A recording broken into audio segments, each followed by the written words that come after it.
Election जो combination बने यदि गवर्नमेंट बनाने का, तो उसमें वो कांग्रेस के से जोड़ने में एक मददगार की भूमिका में भी अदा करे।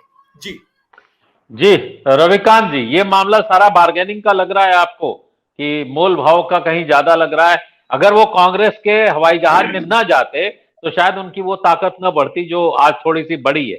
जी देखिए, पूरा बार्गेनिंग का मामला मुझे लग रहा है। और ओम प्रकाश जी राजभर ने भी जिस समय संकेत दिया था कि वो भारतीय जनता पार्टी के साथ जा सकते, तब भी मैंने एक चैनल पे कहा था कि ये ओम प्रकाश राजभर जाएंगे सपा के साथ, तो ये केवल बार्गेनिंग के लिए हो रहा है। और उसके बाद ही हम लोगों ने देखा कि ओम प्रकाश राजभर और अखिलेश यादव मिलते हैं और बात बन गई। दरअसल है क्या कि जो आरएलडी है, आरएलडी के साथ गठबंधन या बातचीत बहुत पुरानी चल रही है, अभी नहीं, तकरीबन 1-1.5 साल से तो करीब करीब दोनों लोग एक साथ हैं ही। लेकिन मसला फंसा हुआ है सीटों पर। और दिक्कत यह है कि अखिलेश यादव के साथ बैठक नहीं हो पा रही है या बातचीत नहीं हो पा रही है। अजय जी ने जो बात कही वो हो सकता है कि मेरी जानकारी कुछ और हो।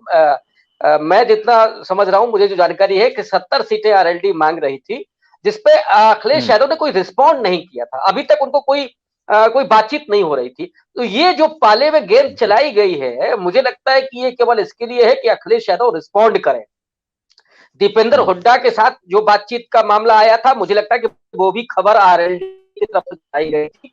दीपेंद्र हुड्डा जयंत चौधरी के रिश्तेदार हैं और वो वीकली बात करते हैं, अक्सर वो मिला करते हैं, तो उसमें कुछ सियासी उस तरह का नहीं था। लेकिन वो खबर इसलिए चलाई गई कि ताकि अखिलेश यादव का रुख क्लियर हो, वो सीटों पर तालमेल करें। जब उससे भी बात नहीं बनी, तो मुझे लगता है कि फिर ये बीजेपी वाली बात चलाई गई होगी कि अखिलेश यादव कम से कम अब तो अपने पत्ते खोल दें। और क्लियर हो गया कि अखिलेश यादव ने कहा कि साहब हम तो आरएलडी के साथ हैं। और मुझे लगता है कि वो सीटें भी दिल खोल करके देंगे, जितना मैं समझता हूं अखिलेश यादव को। अब रही बात जी इसकी कि वो बीजेपी के साथ आएंगे, वो बिल्कुल ठीक कहा पवन जी ने भी और अजय जी ने भी। दरअसल जो जाट है, वो जाट तो बीजेपी, आरएलडी की राजनीति तो बीजेपी ने खत्म की है, वो क्यों जाएगा? बिल्कुल। भाई सारा जाट 2013 के बाद तो बीजेपी ले गई और अजीत सिंह तक चुनाव हार गए, इसलिए मुझे नहीं लगता है कि वो वहां जाएंगे। दूसरी बात, जिस तरह से किसान आंदोलन के शुरुआती दौर में ही जयंत चौधरी सक्रिय हुए और उन्होंने महापंचायतें की राकेश टिकैत से पहले, और पूरे पश्चिमी उत्तर प्रदेश में एक माहौल बनाया, पूरा योगी सरकार को चुनौती दी।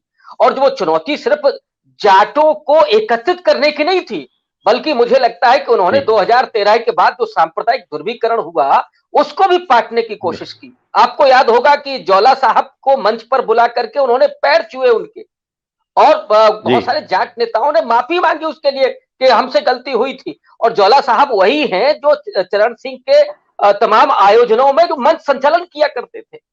तो ये एक जो बना है पूरा कि जाट मुस्लिम फिर से एक साथ आया है, और वो बीजेपी के साथ जाने से तो वो तो पूरी सियासत आपकी गड़बड़ हो जाएगी। इसलिए मुझे लगता है कि वो केवल खबर चलाई गई है, उसके पीछे की कोई सच्चाई नहीं है। और आज की तारीख में पश्चिमी उत्तर प्रदेश में आरएलडी की बहुत मजबूत स्थिति है। उसको अगर आप देखिएगा, मैंने शायद एक बार आपके ही साथ कहा था कि जब दलित अस्मिता का सवाल खत्म हो रहा है, जब दलित राजनीति लगभग वैक्यूम में जा रही है, उस समय पहले व्यक्ति हैं जयंत चौधरी, जिन्होंने प्रशांत कनौजिया को अपने दलित प्रकोष्ठ का संभवतः प्रदेश अध्यक्ष बना करके दलित स्वाभिमान यात्रा पश्चिमी उत्तर प्रदेश में निकाली थी। और पश्चिमी उत्तर प्रदेश के अगर दलितों का आप समीकरण देखिएगा, तो उसमें सबसे मजबूत जाटव है, जाटव के बाद वहां कोरी है और वाल्मीकि है। और ये दो जातियों पर फोकस किया खास करके उन्होंने, कोरी पर और वाल्मीकि पर, क्योंकि जाटव तो इंटैक्ट है, वो चंद्रशेखर के साथ भी और मायावती के साथ भी, तो और धोबी जिससे प्रशांत कनौजिया आते हैं। तो ये जो दलित स्वाभिमान यात्रा निकाली थी, उसका बड़ा अच्छा प्रभाव गया, जो मेरी जानकारी है पश्चिमी उत्तर प्रदेश में। इसके अलावा जाटों के अतिरिक्त वहां गुर्जर को लेकर के जो योगी आदित्यनाथ से गलती हुई, राजा भोज को लेकर के, तो गुर्जर भी आ गया है आरएलडी के साथ या समाजवादी पार्टी के साथ। तो जो स्थितियां वहां पर बन रही हैं, दरअसल अक्सर ये होता है कि जब जनता जो चाहती है वो आपको करना पड़ता है। जनता ये चाह रही है कि साहब आरएलडी और समाजवादी पार्टी एक साथ आए, क्योंकि उसको शिकस्त देना है बीजेपी को। और जब तक ये दो दल एक साथ नहीं आएंगे पश्चिमी उत्तर प्रदेश में, तब तक भारतीय जनता पार्टी का मुकाबला नहीं हो सकता है। तो जनता की मुझे लगता है कि उस प्रेशर से ये लोग साथ आ रहे हैं, और इस किसान आंदोलन के परिप्रेक्ष्य में आप चरण सिंह को याद कीजिए, जो वो कहते थे कि एक निगाह हमें खेत पर रखनी है, दूसरी सत्ता पर। तो जो जाट है पश्चिमी उत्तर प्रदेश का, जो किसान है, वो उसकी एक निगाह तो खेत पर है, किसान आंदोलन पर है, दूसरी निगाह सत्ता पर है, और वो देख रहा है कि कैसे बीजेपी को शिकस्त देनी है। जी, हमें लगता है एक निगाह खेत पे है, एक निगाह सत्ता पे है। तो भारतीय जनता पार्टी भी सत्ता में है, ये हमें ध्यान रखना चाहिए। सत्य हिंदी का ऐप डाउनलोड करें गूगल प्ले स्टोर पर।